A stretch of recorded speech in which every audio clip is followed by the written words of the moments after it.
Hello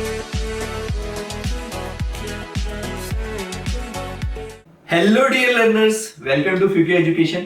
तो आज के इस सेशन में हम देखने वाले हैं चैप्टर नंबर 3 मैथ्स का, क्लास 10th का, जिसका नाम है pair of linear equation in two variable के एमसीक्यू क्वेश्चंस। ठीक है, ये आपके आते हैं 1 मार्क्स के लिए। ठीक है, अच्छा, इस वीडियो में हमने एमसीक्यू डिस्कस किया है, तो उससे पहले जानने के लिए आपको कुछ कॉन्सेप्ट रिवाइज करने पड़ेंगे। ठीक है, कोई हो सकता है बहुत बच्चे सिर्फ यही वीडियो देख शुरू कर रहे हो, जिसको कुछ भी नहीं पता हो। अगर आप ये वीडियो फर्स्ट से एंड तक देखेंगे, उसको भी पूरा समझ में आएगा, इसकी जिम्मेदारी मेरी है।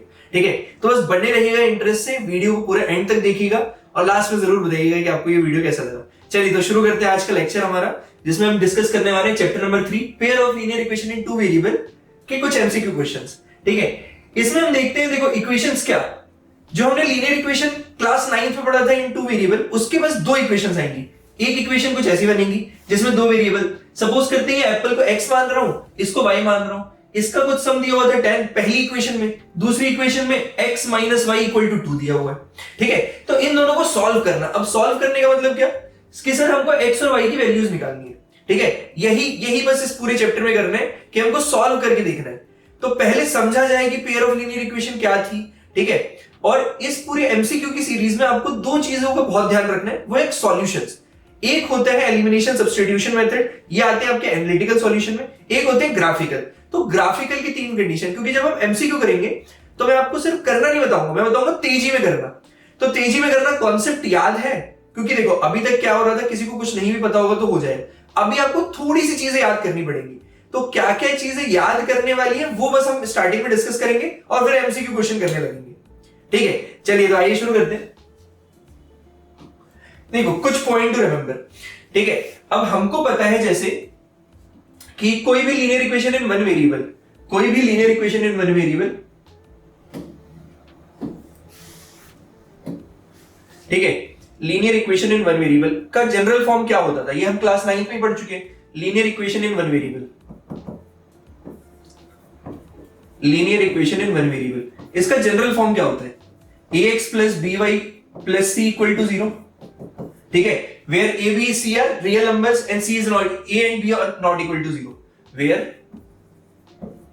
a b c are real numbers, any real number and a comma b is not equal to 0, a comma b not equal to 0 condition क्यों लगाई गई, ये तो कोई भी नंबर होते थे।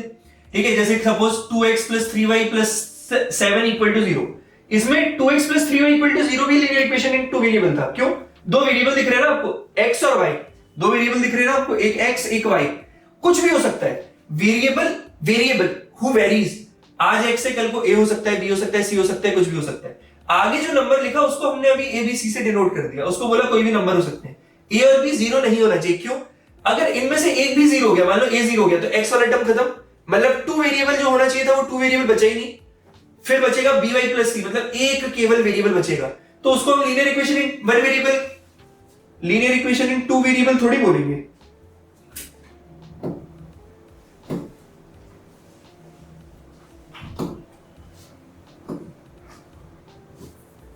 ठीक है, linear equation in two variable थोड़ी बोलेंगे, वो तो फिर वन वेरिएबल का हो जाएगा, वो तो फिर वन वेरिएबल का हो जाएगा। ठीक है, तो ऐसे ही अगर b जीरो हो गया तो भी ax प्लस c फिर से वन वेरिएबल का हो जाएगा। ठीक है, तो इसी को हटाने के लिए हमने एक कंडीशन लगाई कि a और b जीरो नहीं होना चाहिए। ये तो क्लास 9 की बात थी कि एक एक टॉपिक पर डिस्कशन चल रहा था। तो 10th में क्या, सर ऐसी बस दो इक्वेशन देखने को मिलेंगी। ठीक है, ऐसी बस दो इक्वेशन देखने को मिलेंगी। कैसी, ax plus by plus c equal to 0, पहली एक equation ax plus by plus c equal to 0, दूसरी इक्वेशन कोई इक्वेशन 1 कोई इक्वेशन 2। ठीक है, कोई इक्वेशन 1 कोई इक्वेशन 2। अब क्या करते थे हम 9th में, इसको सॉल्व करके x और y की न्यूमरस वैल्यू आती थी, क्योंकि एक इक्वेशन में x को रखते थे, y की वैल्यू निकलती जाती थी, इनफाइनाइट में ही सॉल्यूशन। ठीक है, अब क्या होगा, देखो दो इक्वेशन है, अब a b b c, x और y तो वेरिएबल वही रहेगा। ठीक है, a b c, इसको डिफरेंशिएट करने के लिए हमने क्या किया, इक्वेशन 1 को बोल दिया a1 b1 c1, a2 b2 c2। ध्यान से देखना इसमें a1 b1 c1 ये है क्या, क्योंकि देखो ये सब पढ़ना इसलिए जरूरी हो जाता है क्योंकि जो एमसीक्यू करने वाले हो इसके बिना नहीं हो पाएगा। ठीक है, x का कोएफिशिएंट a1 है, पहली इक्वेशन का, पहली इक्वेशन के x का कोएफिशिएंट a1 है, पहली इक्वेशन के y का कोएफिशिएंट b1 है, C1 है कांस्टेंट टर्म, दूसरी इक्वेशन में A2 है x का कोएफिशिएंट, दूसरी इक्वेशन में y का कोएफिशिएंट है B2 और कांस्टेंट टर्म है C2। ठीक है, अब ये कोएफिशिएंट रिलेशन बनाएंगे क्योंकि आगे चल के, इसलिए ये पता होना बहुत जरूरी है। तो हम क्या करने वाले हैं इस चैप्टर में, हम इन दो इक्वेशन को सॉल्व करेंगे। इस सॉल्व करने का मतलब ऐसी x और y की वैल्यू जो दोनों इक्वेशन को सेटिस्फाई कर दे। ठीक है, तो सॉल्यूशन का मतलब ऐसी x और y की वैल्यू, ऐसी x और y की वैल्यू जो दोनों इक्वेशन को सेटिस्फाई कर दे, इस पहली इक्वेशन को भी, इस सेकंड इक्वेशन को भी। ठीक है, तो आप देखिए जरा सर, इसको सॉल्व करने के दो मेथड है। ठीक है, इस पूरे चैप्टर में सॉल्यूशन के दो तरीके हैं। पहला तो सर ग्राफिकल मेथड से, ठीक है, ग्राफ बनाया जैसे हम बनाते थे क्लास 9th में, हमने देखा था कि एक linear equation in two variable का एक स्ट्रेट लाइन बन जाएगी। अब 10th में दो इक्वेशन है तो दो स्ट्रेट लाइन। ठीक है, तो ग्राफ में हमको हमेशा दो स्ट्रेट लाइन देखने को मिलेगी। एक को बोलते हैं ग्राफिकल सॉल्यूशन या ज्योमेट्रिकल सॉल्यूशन, या ज्योमेट्रिकल सॉल्यूशन। दूसरा होता है analytical solution. Analytical solution, analytical मतलब अलजेब्रिक, जो हम करके निकालेंगे। इसमें हमको दो मेथड्स देखने हैं, सब्स्टिट्यूशन और एलिमिनेशन। एलिमिनेशन, अब ये दोनों मेथड के जब क्वेश्चन आएंगे वही कर लेंगे हम लोग। ठीक है, सब्स्टिट्यूशन और एलिमिनेशन। इसमें हमको क्या देखना रहता है सर, ग्राफ जब बनेगा दो straight line, two straight line आएगी, तो दो स्ट्रेट लाइन की तीन ही कंडीशन हो सकती है। चाहे तो वो आपस में एक दूसरे को काट दे, ठीक है, चाहे तो वो पैरेलल चले, ठीक है, या फिर एक के ऊपर एक, पहला ये लाइन दूसरी उसी के ऊपर है इसलिए डॉटेड दिखा रहा हूं। ठीक है, दूसरी आगे दिखा दे रहा हूं, डॉटेड है इसलिए ये उसके ऊपर ही है। तो ये तीन ही कंडीशन बनती है, ये चाहिए। ठीक है, तो अब क्या होता है, ग्राफिकल सॉल्यूशन इसलिए रखा था कि आप दोनों इक्वेशन के कोएफिशिएंट को देखकर ये बता दो कि सॉल्यूशन कैसे आएंगे। इंटरसेक्टिंग लाइन बनाएंगे, पैरेलल लाइन बनाएंगे, या एक के ऊपर एक लाइन को बोलते हैं कोइंसिडेंट लाइंस। ठीक है, बस ये तीनों की कंडीशंस आपको याद रखनी है, बाकी तो सब हो जाएगा। ठीक है, उसी के लिए हम ये डिस्कस कर रहे हैं। ठीक है, तो आ जाते हैं चलो कंडीशंस पर। अब मैंने बोला तीन केसेस बनते हैं दो लाइन के। ठीक है, हम क्या ग्राफिकल सॉल्यूशन डिस्कस कर रहे हैं, ग्राफिकल या इसी को बोलते हैं ज्योमेट्रिकल। ठीक है, अब इसकी आपको कंडीशंस याद रखनी है, तभी आपसे एमसीक्यू थोड़े तेज बनेंगे। ठीक है, तो पहला, दूसरा, तीसरा केस, तीन केसेस है। ठीक है, चाहे तो दो लाइन आपस में इंटरसेक्ट करेगी, काट के जाएगी, इसको बोलते हैं इंटरसेक्टिंग लाइंस, इसको बोलते हैं इंटरसेक्टिंग लाइंस।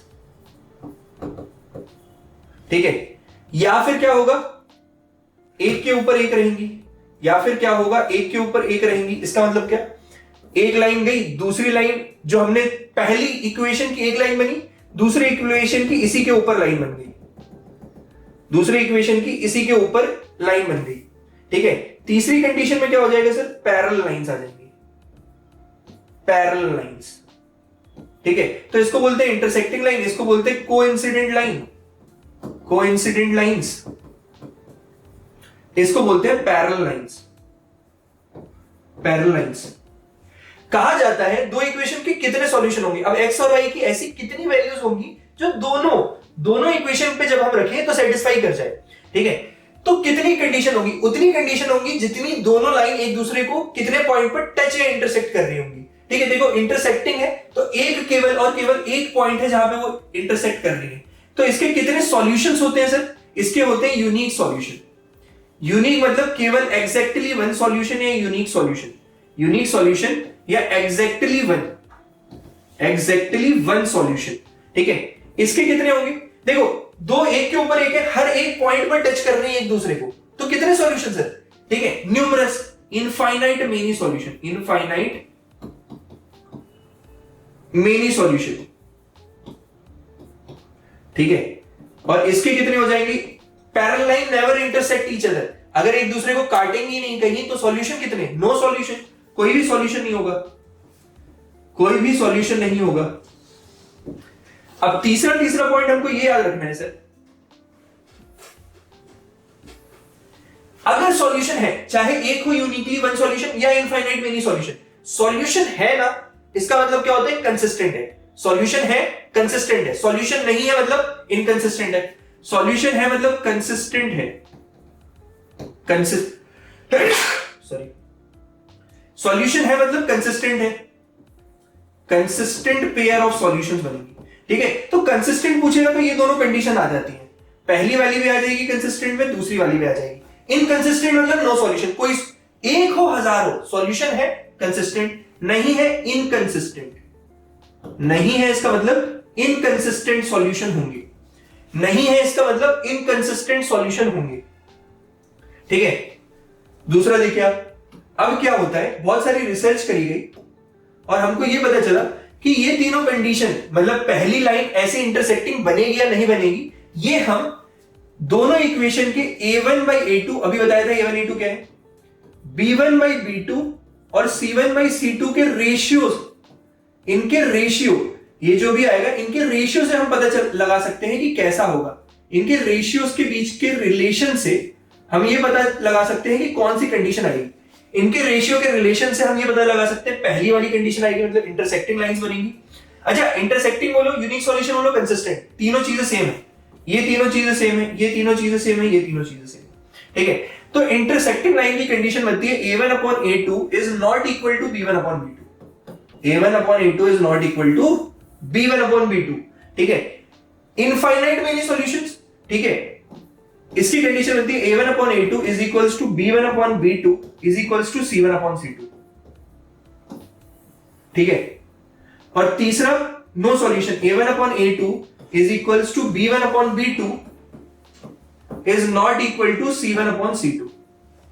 ठीक है, तो बस ये जो स्लाइड, ये वाला जो पेज है, ये आपको पूरा पूरा एज इट इज याद रखना है। ठीक है, अच्छा इस चैप्टर में मैंने एमसीक्यू के पहले ये सब क्यों बताया, क्योंकि बताना जरूरी था, क्योंकि आपको याद करने वाली चीज आ गई। बाकी सब समझने वाला तो कर लेंगे, ये याद करने वाली जो चीज है उस पर आपको थोड़ा सा फोकस हल्का सा ज्यादा देना है, क्योंकि ये देखो, ये क्वेश्चन तो करवा देंगे तेजी तेजी में, लेकिन ये अगर याद नहीं होगा तो क्वेश्चन आगे नहीं बढ़ पाओगे। ठीक है, तो ये आपको पहले पूरा याद करना है। तो 1 मिनट के लिए कॉपी रोक के वीडियो को पॉज करके आप पूरा लिखिए, उसको याद करिए, फिर वीडियो को आगे बढ़ा दीजिए। ठीक है, चलो तो देखते हैं, अब क्वेश्चन शुरू करते हैं, अब तेजी में उड़ाते जाएंगे क्वेश्चन देखना। ठीक है, तो पहला क्वेश्चन मूव ऑन करने जा रहे हैं हम। ठीक है, पहले क्वेश्चन में क्या बोलते हैं, the pair of equation this and this have, देखो यूनिक सॉल्यूशन एग्जैक्टली टू, कैसे सॉल्यूशन होंगे ये कैसे पता चलेगा, वही a1 by a2 रेशियो के रिलेशन से, जो रिलेशन जिसमें सेटिस्फाई उसको पुट कर देंगे, खत्म, उसको पुट कर देंगे, खत्म। ठीक है, जैसे कि देखो अभी मैं बार बार इसको पीछे कर दूंगा, आगे चल के हम आगे बढ़, ये पहला इसमें दिखा रहा है, ये तीनों अगर होंगे तो ये कंडीशन होगी, ये तीनों अगर होंगे तो ये कंडीशन। ठीक है, तो बोलते हैं पेयर ऑफ इक्वेशन। अब पहली इक्वेशन दी हुई है x + 2y - 5 = 0, ये पहली इक्वेशन है। ठीक है, इसमें a1 क्या है, x का कोएफिशिएंट, सो a1 = 1, b1 = y का कोएफिशिएंट विद साइन प्लस का 2, c1 = माइनस का 5, c1 = माइनस का 5। दूसरी इक्वेशन उठाई, -4x - 8y + 20 = 0, इसमें a2 क्या हो गया, माइनस का 4, b2 क्या हो गया, माइनस का 8, c2 क्या हो गया, प्लस का 20। ठीक है, c2 क्या हो गया, प्लस का 20। ठीक है, सो a1 पहली इक्वेशन, दूसरी इक्वेशन a1 by a2, अब रेशियो चेक कर लेंगे, आंसर आ जाएगा। a1 by a2 कितना आ रहा है, 1 -1/4, b1 by b2 कितना आ रहा है, देखो ध्यान से, 2 upon -8, काट सकता हूं, -1/4 इसको भी कर सकता हूं, c1 by c2, c1 by c2 equal to -5 upon 20, c1 by c2 -5 upon 20।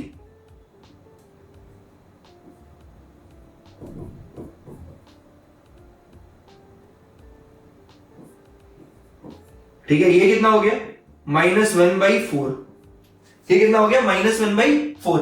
तो आपको ये दिख रहा है कि -1/4 -1/4 1/4, a1 by a2 = b1 by b2 = c1 by c2। तो यहां से क्या डिराइव हो रहा है, बस आपको, अभी तो मैं स्टेप बाय स्टेप लिख रहा हूं, जब आप कर रहोगे और तेज कर रहोगे। ठीक है, आगे चल के हम अभी और तेजी में निपटाएंगे, देखना, -1/4, तो a1 by a2 = b1 by b2 = c1 by c2। ठीक है, ये कंडीशन अराइव हो गई, और ये कंडीशन किसकी है, इनफाइनाइट मेनी सॉल्यूशंस की। ठीक है, जब भी a1 by a2 सबका रेशियो बराबर है, मतलब दो आइडेंटिकल इक्वेशन, इसका मतलब क्या, ऐसी अगर इसमें मैं आपका 4 से डिवाइड कर दूं, ठीक है, -4 से सब में डिवाइड कर दूं, इक्वेशन नेवर चेंजेस। किसी एक कांस्टेंट से जब आप किसी इक्वेशन को मल्टीप्लाई या डिवाइड करोगे, इक्वेशन नेवर चेंजेस, ठीक है। तो अगर इसमें पूरे -4 से डिवाइड कर दो, देखना यही वाली इक्वेशन आ जाएगी। -4 से अगर डिवाइड कर दो तो यही वाली इक्वेशन आ जाएगी। मतलब दोनों सेम ही इक्वेशन थी, सेम मतलब एक के ऊपर एक लाइन बन रही होगी, मतलब इनफाइनाइट मेनी सॉल्यूशन। देख लो आप, कंडीशन से भी देख लो, a1/a2 equal to b1/b2 equal to c1/c2, infinite many solution, ठीक है। तो ऐसे ही बस करते जाना है, आपको ये कंडीशन याद होनी चाहिए, ठीक है। तो उम्मीद करता हूं ये क्वेश्चन समझ में आया होगा। चलिए मूव ऑन करते हैं नेक्स्ट क्वेश्चन पे, ठीक है। If the lines this and this are parallel then find the value of k। अच्छा क्वेश्चन देखो, ये अगर पैरेलल है, अब क्या बोल दिया, पैरेलल है, तो पैरेलल की कंडीशन आनी चाहिए। If the lines are parallel, तो पैरेलल की कंडीशन क्या होती है, पैरेलल लाइंस की कंडीशन क्या होती है। पैरेलल लाइंस बोलता है sir a1/a2 equal to b1/b2 is not equal to c1/c2। अब वैल्यूज वगैरह कभी भी पूछेगा, k की वैल्यू, z की वैल्यू, c की वैल्यू, वो कहां से निकलेगी, वो सर यहीं से निकलेगी कि जो इक्वल टू का निशान है, ठीक है। तो बस a1/a2 b1/b2 निकाल लो। अब दो इक्वेशन लिखी हुई है, इसमें से एक a1 क्या आएगा, a1 आपका आ जाएगा 3, b1 क्या आ जाएगा आपका 2k, y का कोएफिशिएंट तो प्लस का 2k, c1 क्या आ जाएगा आपका माइनस का 2। दूसरी इक्वेशन में से, दूसरी इक्वेशन इसमें से x का कोएफिशिएंट a2 कहलाएगा 2, b2 कहलाएगा y का कोएफिशिएंट 5, c2 कहलाएगा प्लस का 1, c2 कहलाएगा प्लस का 1, ठीक है। अब रेशियो इक्वल करना है, a1/a2 इधर रख दो, आंसर आ जाएगा आपका 3/2k is equals to 2/5। 3/2k equal to 2/5, cross multiply करेंगे, 3 5 15 बराबर 4k, 4 मल्टीप्लाई में ट्रांसपोज होकर डिवाइड हो जाएगा, 15/4 equal to k, 15/4 equal to k। 15/4 option में दिख रहा है सर, ऑप्शन नंबर बी, ठीक है। तो एक बार अगर आपको कंडीशंस याद है तो आप बहुत जल्दी सॉल्यूशन कर लोगे, ठीक है। तो उम्मीद करता हूं ये आपको क्वेश्चन समझ में आया होगा। चलिए मूव ऑन करते हैं नेक्स्ट क्वेश्चन पे। If a pair of linear equation is consistent then the lines are, if the pair of linear equation is consistent then the lines are, lines कैसी रहेंगी फिर, अगर pair of linear equation consistent है तो lines कैसी रहेंगी। अगर consistent है, देखो कंसिस्टेंट में दो कंडीशन बताई थी, कंसिस्टेंट अगर होता है, कंसिस्टेंट बोलते कैसे, एक सॉल्यूशन यूनिक रहे या फिर बहुत सारे रहे, infinite many solution, infinite many solution, solution है ना दोनों कंडीशन में, ठीक है। अब लेकिन लाइंस के बारे में पूछा है, लाइंस यूनिक में कैसी रहती है, इंटरसेक्टिंग, और इनफाइनाइट मेनी में कैसी रहती है, कोइंसिडेंट, ठीक है। तो कुछ भी हो, इन दोनों में से कुछ भी हो, लाइन तो कंसिस्टेंट आएगी, ठीक है। तो इंटरसेक्टिंग और कोइंसिडेंट, तो ऑप्शन नंबर डी हमारा टिक हो जाएगा, तो ऑप्शन नंबर डी हमारा टिक हो जाएगा, ठीक है। तो बस आपको कंडीशन अगर याद होगी ना तो ये दोनों आप उड़ा दोगे, ठीक है। तो ये छोटे छोटे क्वेश्चन आते हैं एमसीक्यू में, और जितना मैंने स्टार्टिंग में बताया उधर से ही एमसीक्यू बनेगा, बना दो। अगर 1 मार्क्स का अगर आता है, आना तो है ही, 2 क्वेश्चन मिनिमम मान के चलो इस चैप्टर में से आएंगे, बड़ा चैप्टर है, इंपॉर्टेंट चैप्टर है, ठीक है। तो इसमें से आएगा ही आएगा आपका, ठीक है, इसमें से वो आएगा ही आएगा आपका। चलिए, तो उम्मीद करता हूं ये क्वेश्चन आपको समझ में आया होगा। मूव करते हैं नेक्स्ट क्वेश्चन की तरफ, ठीक है। बोलते हैं if one equation of a pair of dependent linear equation is इतना, the second equation will be, देखिए देखो डिपेंडेंट मतलब डिपेंडेंट एक ही है, इंडिपेंडेंट 2 है। मैं बताता हूं कैसे, देखो डिपेंडेंट मतलब एक इक्वेशन पे दूसरी इक्वेशन डिपेंडेंट, इसका बस एक ही बनता है इनफाइनाइट मेनी सॉल्यूशन वाला केस, इनफाइनाइट डिपेंडेंट है। डिपेंडेंट लीनियर इक्वेशन मतलब एक दूसरे के ऊपर डिपेंडेंट, मैंने बोला था किसी एक को मल्टीप्लाई या डिवाइड करोगे ना तो दूसरी इक्वेशन दिखने लगती है इसमें, ठीक है। कौन सा केस है वो सर, इनफाइनाइट मेनी सॉल्यूशन का केस है, infinite many solution. Infinite many solution यानी कि सर आपकी इनफाइनाइट मेनी सॉल्यूशन यानी कि कोइंसिडेंट लाइंस, कोइंसिडेंट लाइंस, ठीक है। इसका कंसिस्टेंट आता है, कंसिस्टेंट कभी पूछेगा नहीं जब डिपेंडेंसी दे रहा है वो, कंसिस्टेंट कभी पूछेगा नहीं जब डिपेंडेंसी दे रहा है वो, ठीक है। तो इसका कंसिस्टेंट आता है, ठीक है। इससे ज्यादा है कंडीशन याद रखना, डिपेंडेंट की कंडीशन क्या होगी sir, a1 upon a2, b1 upon b2, c1 upon c2। ठीक है, अभी जैसे मैंने बताया था एक इक्वेशन को किसी नंबर से मल्टीप्लाई या डिवाइड करो, वो सिर्फ इस कंडीशन में होगा कि एक इक्वेशन को किसी नंबर से मल्टीप्लाई या डिवाइड करो, दूसरी इक्वेशन अपने आप जनरेट होकर दिख रही होगी। किसमें सर, इनफाइनाइट वेरिएबल, यानी कि कैसी लाइंस बनेंगी यहाँ पे, एक के ऊपर एक, ये वाली लाइन।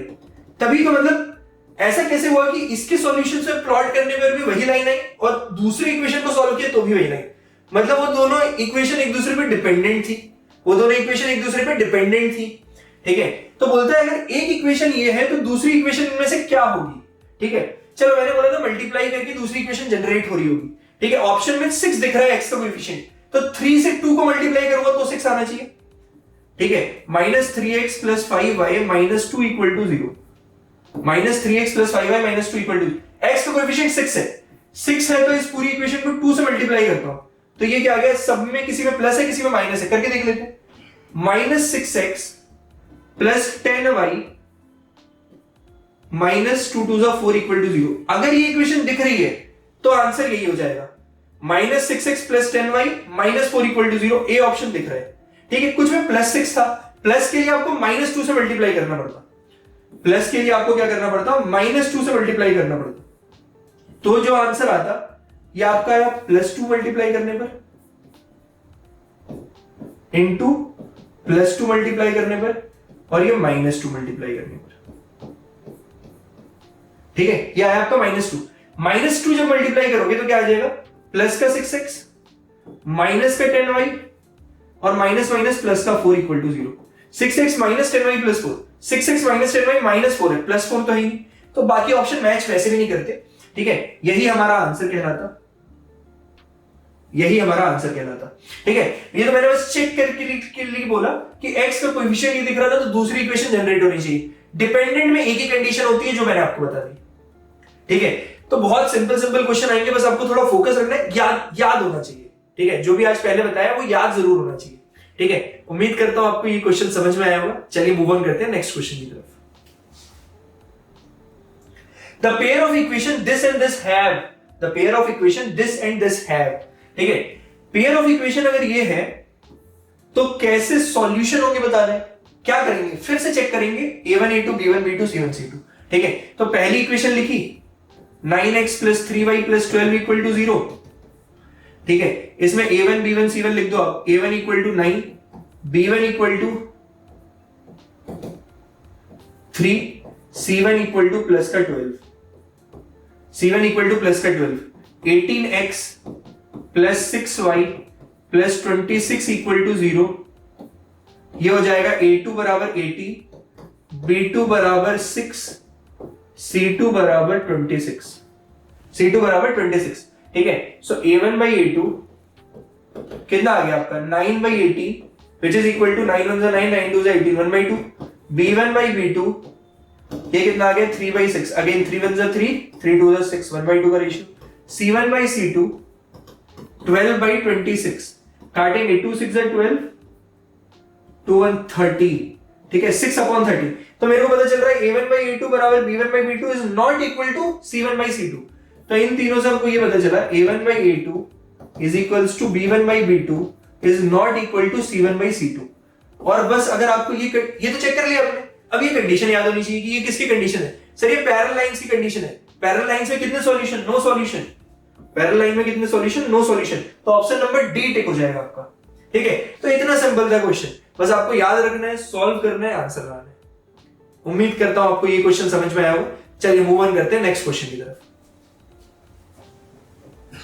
ठीक है, the solution of the equation x - y = 2, x + y = 4 क्या होगा, x - y = 2 और x + y = 4 क्या होगा। अब यहां आता है सीखने वाली बात कि हमको सब्स्टिट्यूशन से करना है, एलिमिनेशन से करना है। तो मैं बोलूंगा अगर y और x के कोएफिशिएंट सेम हो तो एलिमिनेशन से करते हैं। एलिमिनेशन में हम क्या करेंगे, किसी एक वेरिएबल को एलिमिनेट कर देंगे, किसी भी एक वेरिएबल को एलिमिनेट कर देंगे यानी कि हटा देंगे, किसी भी एक वेरिएबल को एलिमिनेट कर देंगे यानी कि हटा देंगे। ठीक है, एलिमिनेट करके हटाने का मतलब इसका कोएफिशिएंट सेम था। ठीक है, तो क्या करूंगा, माइनस कर देता हूं, सब्ट्रैक्ट कर देंगे दोनों इक्वेशन को। ठीक है, तो देखना क्या हो गया, ये हट गया।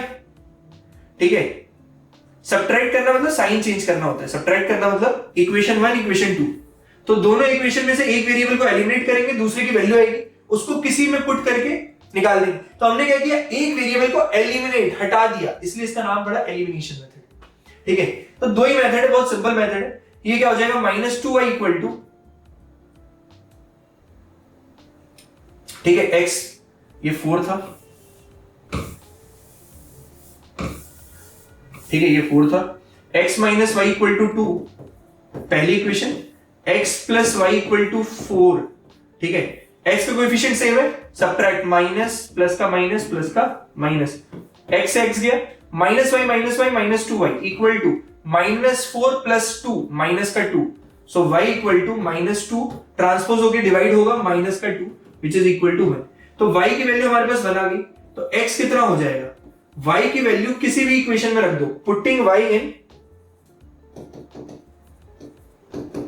इन इक्वेशन किसी में भी रख दो, इक्वेशन 1, तो x minus y1 equal to 2, ये माइनस का 1 उधर जाएगा, प्लस हो जाएगा, x इक्वल टू 3, तो x equal to 3 y equal to 1, x equal to 3 y equal to 1, तो 3 और 1 दोनों पॉजिटिव वैल्यू इसी में दिख रही है, 3 and 1, ठीक है, 3 and 1 इसी में दिख रही है, तो ये मार्क हो जाएगा। सॉल्यूशन का मतलब क्या, solution of the equation, solve करने का मतलब x और y की वैल्यू आपको निकाल के देनी है। जब भी ये क्वेश्चन पूछेगा तो किससे होगा, अलजेब्रिक मेथड या एनालिटिकल मेथड। इसमें क्या होता है, हम खुद करके निकालते हैं, तो दोनों इक्वेशन की ऐसी कंबाइंड x और y की वैल्यू जिसको जब हम इक्वेशन में रखेंगे तो दोनों इक्वेशन को ये सेटिस्फाई कर रही होगी। ठीक है, एक बार चेक भी कर लेते हैं, क्यों ना चेक कर लिया जाए। x की जगह रखो 3, यहां पे y की जगह 1, 3 - 1 2, दूसरी इक्वेशन में रख के देखते हैं, 3 + 1 4। ठीक है, तो उम्मीद करता हूं ये क्वेश्चन भी आपको समझ में आया होगा। चलिए मूव ऑन करते हैं नेक्स्ट क्वेश्चन की तरफ। अब फ्रैक्शन बिकम्स, देखो अब वर्ड प्रॉब्लम बहुत हार्डली चांस है कि कहां आ जाए, बहुत हार्डली चांस है कि कहां जाए, आपका एमसीक्यू में आ जाए, लेकिन एक वैरायटी रखिए ताकि आप ये ना समझो कि कभी आ नहीं सकता। ठीक है, आ गया तो कर लेंगे, ठीक है, लास्ट में करेंगे चाहे पहले करेंगे, वो हम सैंपल पेपर करते समय सॉल्व करेंगे।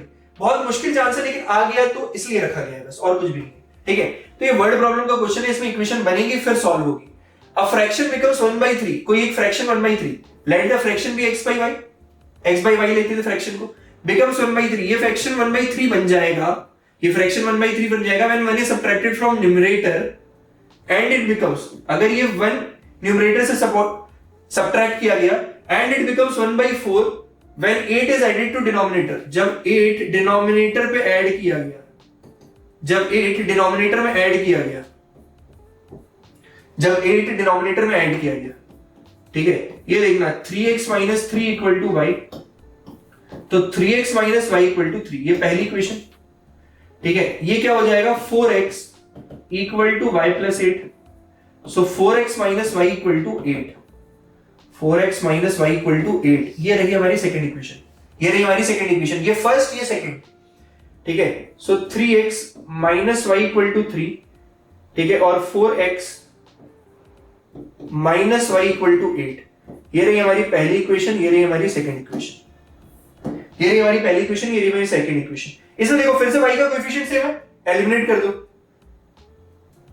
इसको किया प्लस, इसको किया प्लस का माइनस, और ये हो जाएगा प्लस का माइनस, y से y cancel, -4x + 3x minus का x इक्वल टू -8 + 3 माइनस का 5, सो x इक्वल टू प्लस का 5 आ गया आंसर।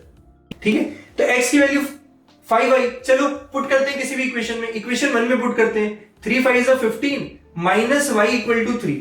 ठीक है, ये ट्रांसपोज होके 15 - 3 इक्वल टू y आएगा, तो y की वैल्यू यहां से क्या आ गई सर, 12 आ गई, यानी कि देयरफॉर फ्रैक्शन x/y था, तो क्या बन जाएगा, x की वैल्यू 5, y की वैल्यू 12, 5/12 आंसर आ जाएगा। लेकिन मैंने आपको ये भी बता दिया कि पहले x आ गया था, ऑप्शन ही अलग थे, तो एक बार नजर मार लेना और जल्दी सॉल्व हो जाएगा।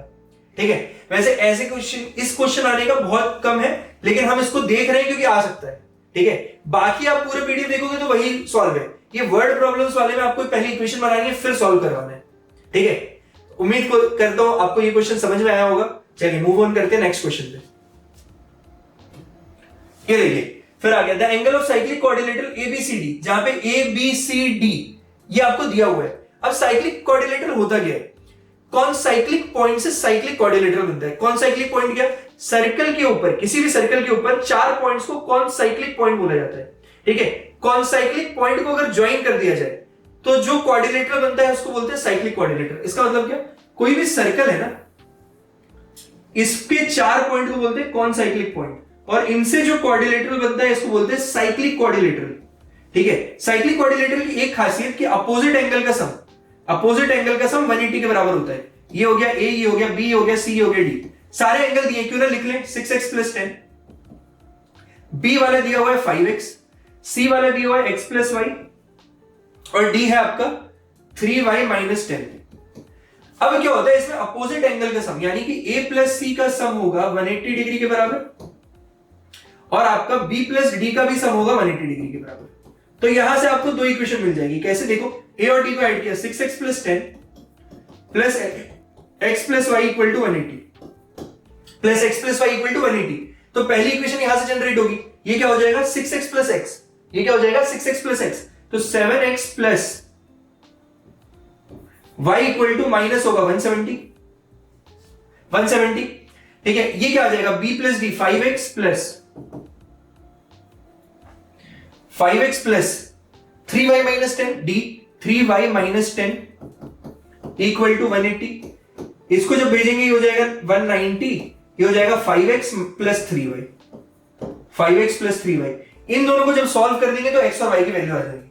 ठीक है, एक हिंटेड ट्राई भी कर सकते हो। देखो x की वैल्यू 20 है तो y की वैल्यू 10, ये आ रहा है क्या 7 2 14 और 10 150 आ रहा है, ये तो नहीं हो सकता।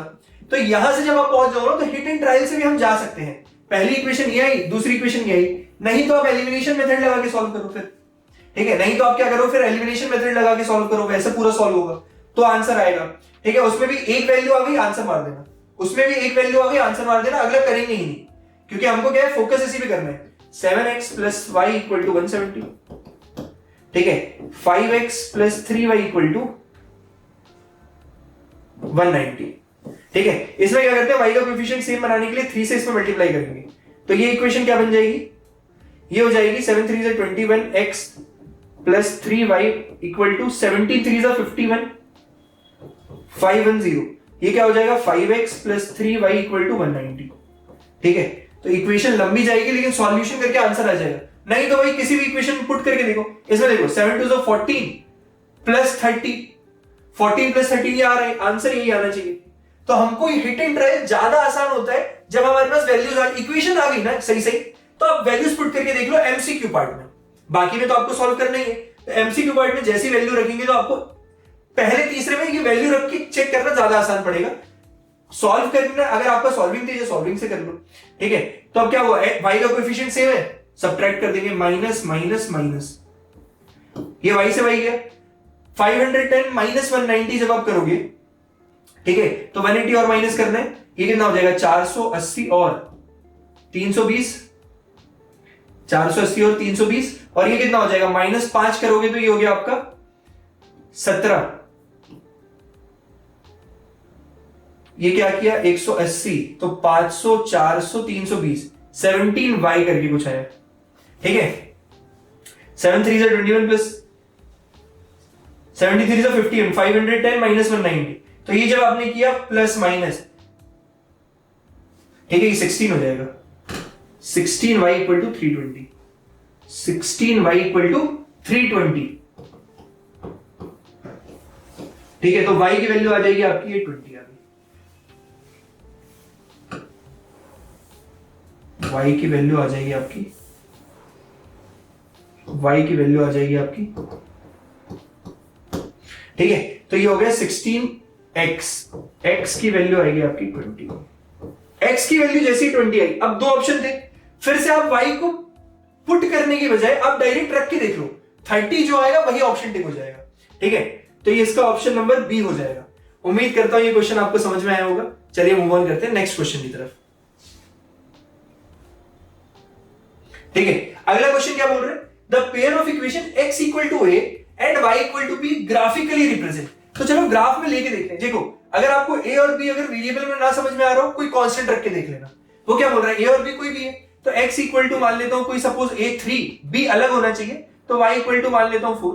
इसका तो ग्राफ बना सकता हूं मैं, x axis y axis, x axis और वाई एक्सिस बनाया हमने, x equal to 3, x equal to 3 यहां कहीं आ रहा होगा, ठीक है, इसकी लाइन ऐसे बन जाएगी, ठीक है। दूसरा y इक्वल टू 4 यहां कहीं जा रहा होगा, ऐसे बन जाएगी। स्ट्रेट परपेंडिकुलर लाइन बनेगी तो कितनी जगह, एक जगह पे काटेगी, इंटरसेक्ट कर रही होगी। ये क्या था, 3 था, ठीक है। 3 को मैंने क्या माना था, x इक्वल टू a यहां पे, ठीक है। y इक्वल टू b यहां पे, b को मैंने माना था 4, ठीक है। x कॉमा y किसी पॉइंट का, यानी कि a कॉमा b लिखेंगे। असली में अगर 3,4 से समझना जाओ तो 3,4 हो गया, ठीक है। 3,4 लिखते, फिर आपको दिखता कि ऑप्शन में 3,4 है ही नहीं, क्योंकि हमने तो सपोज किया था। तो a कॉमा b तो इंटरसेक्ट करेगी, लाइन कैसी होगी, इंटरसेक्टिंग लाइंस होगी। और कहां पर इंटरसेक्ट करेगी, a कॉमा b पर। कहां पर इंटरसेक्ट करेगी, a कॉमा b। तो इसका मोस्ट प्रोबेबल आंसर हो जाएगा आपका option number D, a comma b वाला, ठीक है। तो बहुत सिंपल है, बस आपको ये देखना है कि सर क्या क्वेश्चन में बोल रहा है, ग्राफ कैसा बन रहा है, आंसर आ जाएगा, ठीक है। उम्मीद करता हूं ये क्वेश्चन भी आपको समझ में आया होगा। आगे बढ़ते हैं, ठीक है। Moving to the next question. अगला क्वेश्चन है the value of c for which this and this pair will have infinite many solution. Infinite many solution के लिए, इनफाइनाइट मेनी सॉल्यूशन के लिए, इनफाइनाइट मेनी सॉल्यूशन के लिए कंडीशंस कैसी रहेंगी, cx minus Y equal to 2, ठीक है, और 6x minus 2y equal to 3। अब क्या करो, इनफाइनाइट मेनी सॉल्यूशन के लिए मुझे पता है a1 by a2, b1 condition क्या थी, equal to b1 by b2 is equal to c1 by c2। ऐसा होना चाहिए, ऐसा होना चाहिए था, ठीक है। तो अब रख देते हैं a1 by a2 c by 6 equal to minus का 1 अपॉन माइनस का 2 और c1 by c2। अगर इससे करना चाहो तो इससे कर लो, नहीं तो c की वैल्यू भी यहीं पे आ जाएगी, एक ही इक्वल टू में आ जा रही है, तो मैं आगे क्यों लिखूं, यहीं से सॉल्व कर दूंगा, ठीक है। तो क्रॉस मल्टीप्लाई करेंगे तो -6 upon -2, c equal to -6 upon -2, तो 2 3 जा 6, तो c बराबर 3।